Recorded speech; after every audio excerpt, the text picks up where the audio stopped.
મહેસાણાના સ્થાંતલ પોલીસ સ્ટેશનમાં ચોરીના કેસમાં મહેશજી ઠાકોરના નામની શખ્સની ધરપકડ કરવામાં આવી હતી।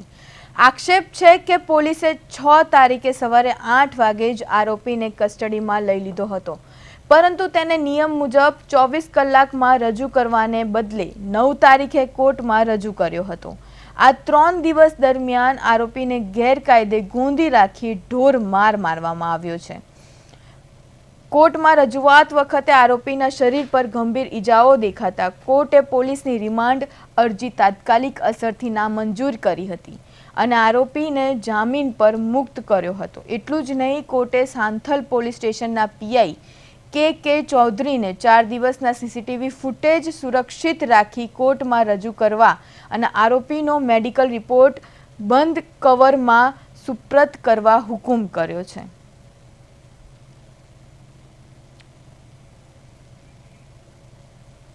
જે રીતના કહી શકાય કે અહીંયા પોલીસની જે બેદરકારી છે તે અહીંયા સામે આવી રહી છે। આરોપીને માર માર્યા હોવાનો પણ અહીંયા આક્ષેપ કરવામાં આવ્યો છે।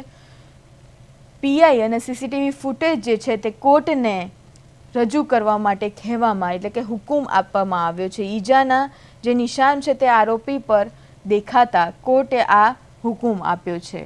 આરોપીને માર માર્યો હોવાનો પણ દાવો અહીંયા કરવામાં આવી રહ્યો છે।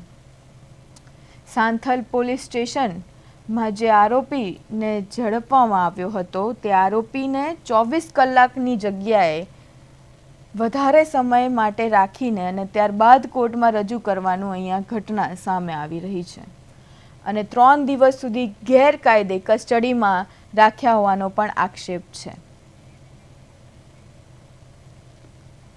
આ સાથે જ સંવાદદાતા મનોજ યોગ્ય આપણી સાથે જોડાઈ ગયા છે। જી મનોજ, અહીંયા જે રીતના આ ઘટના સામે આવી રહી છે, આ ઘટનામાં શું છે વધુ અપડેટ?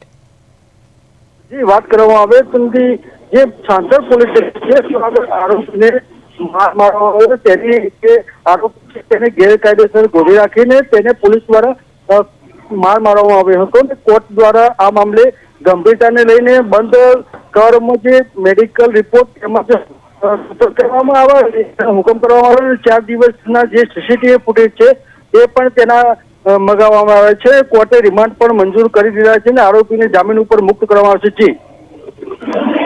જી મનોજ, જે રીતના સાંથલ પોલીસની દાદાગીરી સામે કોર્ટે જે લાલ આંખ કરી છે તેના વિશે લોકોમાં કઈ રીતનો આક્રોશ જોવા મળી રહ્યો છે?